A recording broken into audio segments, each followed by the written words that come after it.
नमस्कार, स्वागत है आप सभी को। आज की कथा है जगत के पालनहार।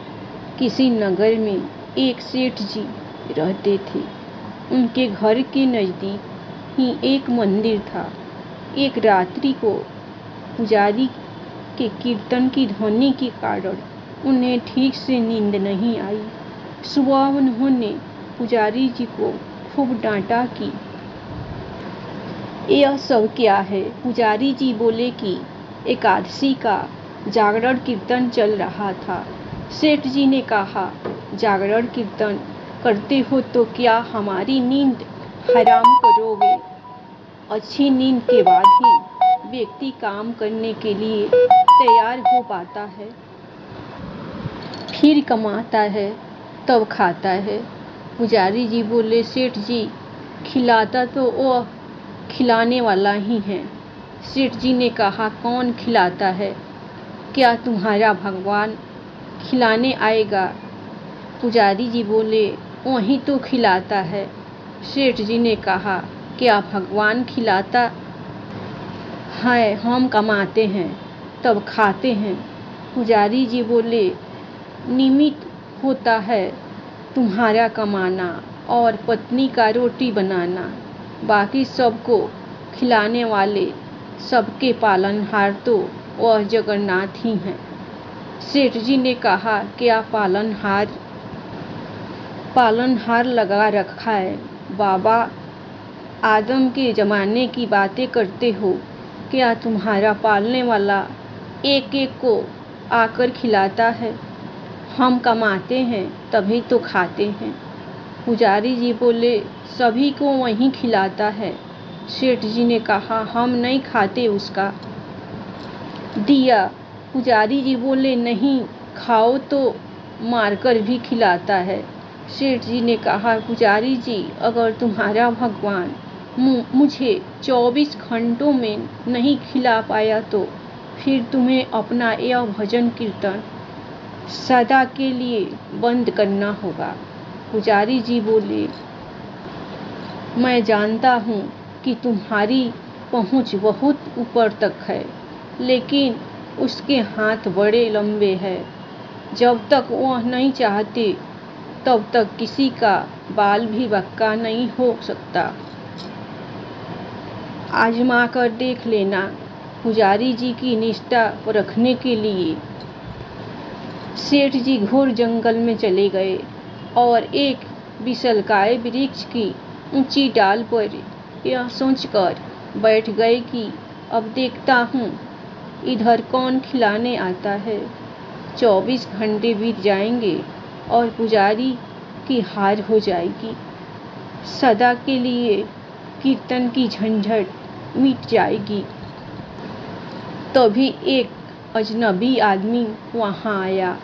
उसने उसी वृक्ष के नीचे आराम किया, फिर अपना सामान उठाकर चल लिया, लेकिन अपना एक थैला वहीं भूल गया या छोड़ गया, ये भगवान ही जाने। थोड़ी देर बाद 5 डकैत वहाँ पहुँचे।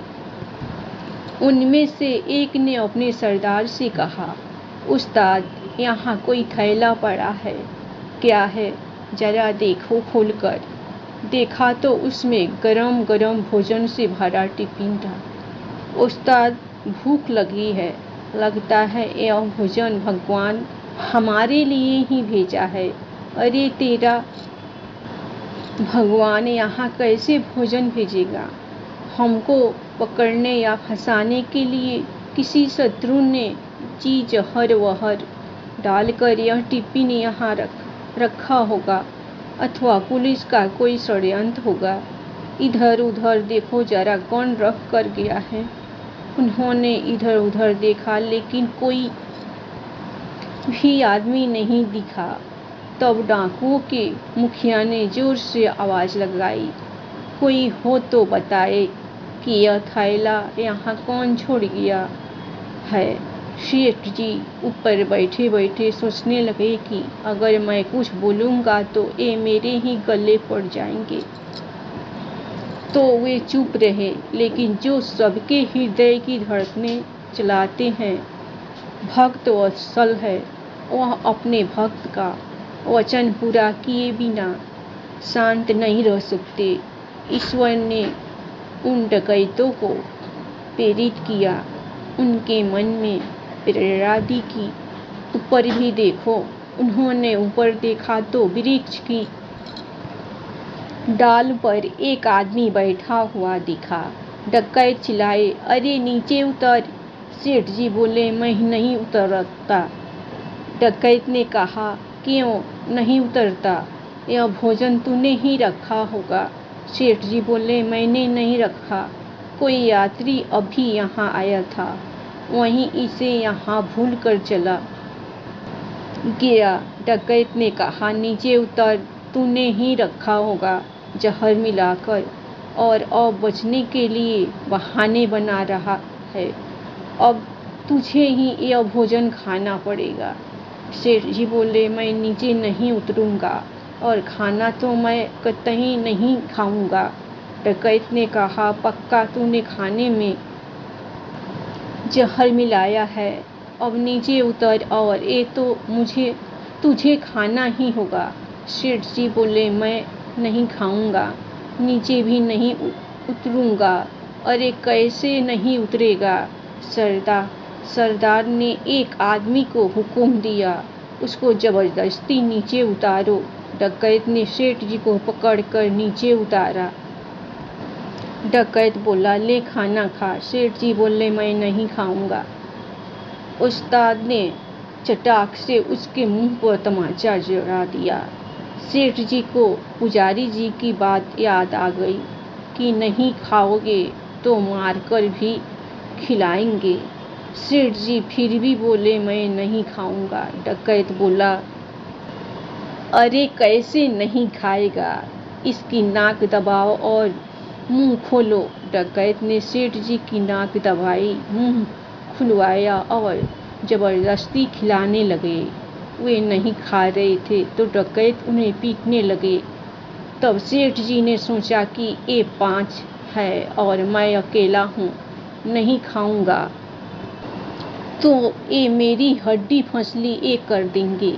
इसलिए चुपचाप खाने लगे और मन ही मन कहा, मान गए मेरे बाप, मारकर भी खिलाते हैं। डकैतों के रूप में आकर खिलाए, चाहे भक्तों के रूप में आकर खिलाए, लेकिन खिलाने वाले तो आप ही हैं। आपने पुजारी जी की बात सत्य साबित कर दिखाई। सेठ जी के मन में भक्ति की धारा फूट पड़ी। उनको मार पीट कर डकैत वहाँ से चले गए तो सेठ जी भागे और पुजारी जी के पास आकर बोले, पुजारी जी मान गए आपकी बात की, नहीं खाए तो वह मार कर भी खिलाते हैं। दोस्तों, सत्य यही है कि परमात्मा ही जगत की व्यवस्था का कुशल संचालन करते हैं। अतः परमात्मा पर विश्वास ही नहीं बल्कि दृढ़ विश्वास होना चाहिए। धन्यवाद। कहानी पसंद आए तो आप लोग परमात्मा के नाम पर लाइक सब्सक्राइब जरूर कीजिएगा।